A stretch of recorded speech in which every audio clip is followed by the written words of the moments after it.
Nursery में top करके क्या बिगाड़ लेते लाइफ में? आप टॉप करो ना आईएएस में। अब सही समय है तुम्हें टॉप करने का, अब सही समय है तुम्हें रैंक लाने का। ये मेरी बात सुनो, अगर तुम नर्सरी में नहीं टॉप किए कोई बात नहीं, क्या मिलता? नर्सरी में टॉप कर लेते क्या मिलता? एक पेन बॉक्स मिलता। स्कूल वाले यही तो देते थे, पेंसिल का एक बॉक्स देते थे, बड़ा फीलिंग होता था नोबेल प्राइज जैसी कोई चीज मिल रही। अब लाओ ना फर्स्ट रैंक, अब सही समय है फर्स्ट रैंक लाने का, अब सही समय है टॉप करने का। इस समय को इस्तेमाल करो, अपनी यूथ को इस्तेमाल करो। सफलता एक ऐसी दुल्हन है कि अगर आपको मिल जाए तो आपकी गली का कुत्ता भी आपको अपना जीजा बना ले। बड़ी प्यारी चीज है सफलता। मतलब मैं सोचता हूँ मैं आज भी वैसा ही अवध हो जाऊं, मैं आज भी झूठ बोलता हूँ, मैं आज भी सोचता हूँ बेईमानी करूंगा, मैं कहता हूँ मतलब मेरा एक गोल है लाइफ में, दुनिया का बेईमानों का भगवान बनना, मुझे ईमानदार बनना। आईएएस बनने का सबसे प्यारा तरीका, किसी को पढ़ाना शुरू कर दो, कोई भी कोचिंग ज्वाइन कर लो, बड़ी सारी कोचिंग है, स्कूल की कोचिंग है नहीं है, ज्वाइन कर लो। और जो सब्जेक्ट तुम्हारा कमजोर है उसको ज्वाइन कर लो।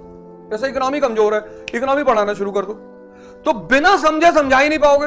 और लड़कों से कहना कि क्वेश्चन करो, क्वेश्चन समझ रहे हो ना, अपना ईगो मत लगाना। और अगर किसी सवाल का जवाब नहीं जानते हो, क्लास में सॉरी बोल देना कि यार कल पता करेंगे यार, कल बताएंगे यार, सॉरी यार। उससे तुम 1 साल के अंदर तुम देखना तुम्हारा दिमाग कितना विकसित होता है। तुम देखो तुम में से कितने लोग बैठे हो जिसके पता नहीं कितने दुश्मन होंगे बिना मतलब। तुम में से कई लोग हो सकता है मुसलमान से नफरत कर रहे हो, तुम में से मुसलमान कोई हिंदू से नफरत कर रहा होगा, तुम में से कोई ब्राह्मण से नफरत कर रहा होगा, तुम में से कोई दलित से नफरत कर रहा होगा। फर्जी, किसी ने तुम्हारा कुछ नहीं बिगाड़ा है।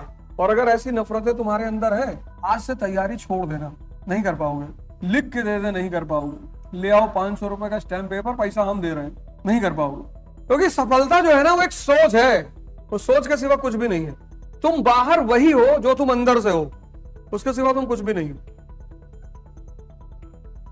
दुनिया में जिनके पास जितना पैसा है वो उतने गरीब हैं। ये बात तुम्हें जिस दिन पता चलेगी तुम बहुत हंसोगे। पैसा लाने का पोटेंशियल होना चाहिए, ये होना चाहिए कि जब तुम्हें पैसे की जरूरत हो आ जाए, तुम्हारे पास ना रहे। तुम्हें कल 100 करोड़ की जरूरत है, तुमने फोन कर दिया, दादा जी भैया कल 100 करोड़ चाहिए, मिल जाएगा भैया। इसको बोलते हैं पोटेंशियल एनर्जी। तुम्हारी पोटेंशियल एनर्जी बहुत हाई होना चाहिए। एक तो पैसा कमाओ, फिर बैंक में रखो, फिर उसको खर्चा करो, फिर नजर रखो कोई लेक भाग ना जाए। कितना बवाल है।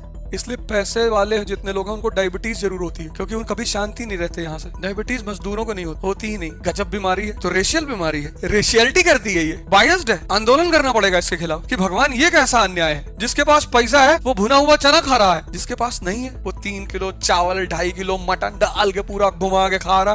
क्या नेचर ने बैलेंस कर रखा है। डॉक्टर अंबेडकर कौन से मोटिवेटर को सुनते थे? उनके समय कौन सा यूट्यूब था, इंस्टाग्राम था? वो कौन सा स्क्रॉलिंग करते थे? उनका यूट्यूब यहाँ था, ऐसे आंख बंद करते थे और सोचते थे पूरी दुनिया पे कब्जा करना है, पूरी दुनिया बोलेगी जय भीम जय भीम जय भीम। बस पढ़ते थे बैठ के, और इतना पढ़ डाले कि उनके सामने कोई बोल ही नहीं पाया। तभी तो लोगों ने कहा कि ग्रेट ग्रेट, तभी तो इज्जत मिली। तब थोड़ी SC/ST एक्ट था, अंबेडकर ने इज्जत कमाई है। मेरे लिए जय भीम का मतलब अंबेडकरवादी नहीं, मेरे लिए जय भीम का मतलब है शिक्षा। भगवान ने 2 चीजें बनाई, एक दिमाग एक दिल। हमारे दिल में नॉन वायलेंस है, दिमाग में नहीं। और हमें पता है कि कहाँ दिमाग लगाना है, कहाँ दिल लगाना है। इसी पता होने के नाम को ध्यान कहते हैं। कुछ लोग कहीं भी दिल लगा देते हैं, रुला रहे लोग उनको, रो रहे वो। मेरे कहने का मतलब ये नहीं था, यही था, यही जो तुम सोच रहे हो ना, यही था। तुमको कोई आदमी इसलिए नहीं पसंद करता कि तुम अच्छे हो, तुम काम के हो। तो जब तुम पसंद किए जाते हो अपने काम की वजह से, तो अपनी काम की वैल्यू बढ़ाओ। क्यों फालतू में अपना टाइम वेस्ट कर रहे हो? क्यों अच्छे बनने की कोशिश कर रहे हो? अच्छे रहो, बनने की कोशिश मत करो। कोई तुम्हें भैया कह रहा तुम उसको पापा कहो। मैंने कोई तुम्हें इतना रिस्पेक्ट दे रहा, उसको रिस्पेक्ट इतनी दो। किसी ने तुम्हें 1 बिस्किट खिलाया, तुम उसको 2 पैकेट बिस्किट दो। किसी ने तुम्हारा बिस्किट छीन लिया, उसे घर से चीनी निकाल लाओ, चाय पत्ती गैस सिलेंडर उठा ले आओ। बदतमीजी क्यों करोगे?